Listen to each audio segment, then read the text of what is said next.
Sanctuary spearfishing.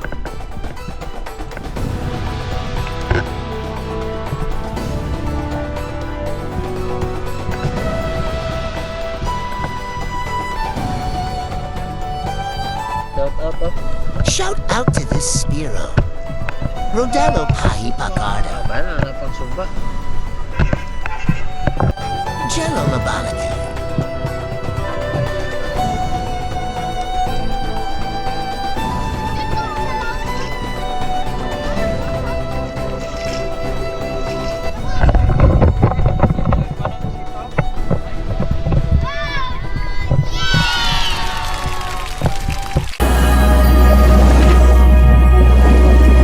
Sanctuary spearfishing.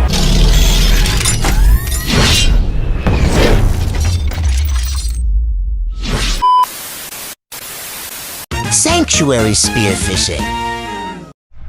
Hello, good morning mga kasangtuwari. Isang mapagpalang araw po sa ating lahat, no? Welcome back sa ating panibagong adventure. So ang spot po natin ay sa ilalim ng daungan ng barko or pier. Ang dami talagang isda dito mga kasangtuwari, no? Oh, malilito ka na talaga kung ano ang uunahin mong panain mga kasangtuwari. Ang name po ng mga isdang ito ay isang matambaka. O, yung mga malalaking mata mga kasangtuwari. Ayun, may nakita kong tatlong isda mga kasangtuwari. Ayun, sapul ang bato mga kasangtuwari, no? So, akala ko talaga mga kasangtuwari walang tinamaan. May tinamaan pala sa ating ligaw na bala mga kasangtuwari.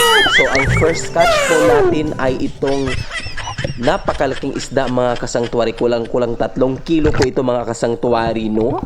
So, anong pangalan kaya ng isdang ito? Sa amin tinatawag itong kunay. Sa inyo kaya mga kasangtuwari? Ayun. Tuwang-tuwa talaga ako mga kasangtuwari kasi may tinamaan sa ating ligaw na bala. Ayun mga kasangtuwari, second dive ulit. Ayun, oh, may gagapangin tayo ditong isang malaking isda. Ayun, sapol mga kasangtuwari. Huling-huli sa ating camera yun mga kasangtuwari ang isang malaking isda. Ayun, oh, isang kunay na naman mga kasangtuwari. Ang laki ng isdang itong mga kasangtuwari. Patakbo na sana siya kaso inabutan ng ating tunod mga kasangtuwari. Salamat Lord sa biyayang inyong pinagkaloob. Ayun, ang laki naman ng isdang ito mga kasangtuwari. Ano kayang klaseng isdang ito mga kasangtuwari? Paki-comment sa baba kung anong pangalan ng isdang ito sa inyong barangay o sa inyong lugar. Kalikod siya. Sipat, timing ka magsipat. Kabinet ako. Ayun mga kasangtuwari, may nakita tayong isang isda dito sa madilim. Ayun, tirahin natin mga kasangtuwari, sapol. Ayun mga kasangtuwari, sapol ang isang giant tribali mga kasangtuwari. Kulang-kulang mga 4 na kilo ito mga kasangtuwari, no? Kasi yung timbangan po natin ay laging sira.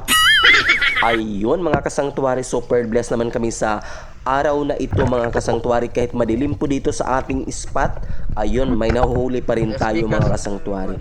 Ayun, ahon na tayo mga kasangtuwari kasi malamig yung tubig dito sa amin mga kasangtuwari, lalo na doon sa sa malalim na parte. Ayun, ito lang yung huli namin mga kasangtuwari, pang ulam lang po namin. Ayun. Marami na yan mga kasangtuwari. Mabigat ka. Oh, ayun oh. Thank you so much Lord sa iyong mga biyayang pinagkaloob po sa amin.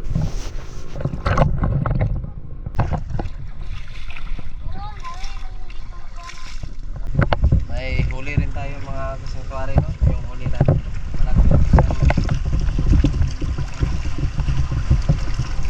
Ayan. So, uwi muna kami kasi na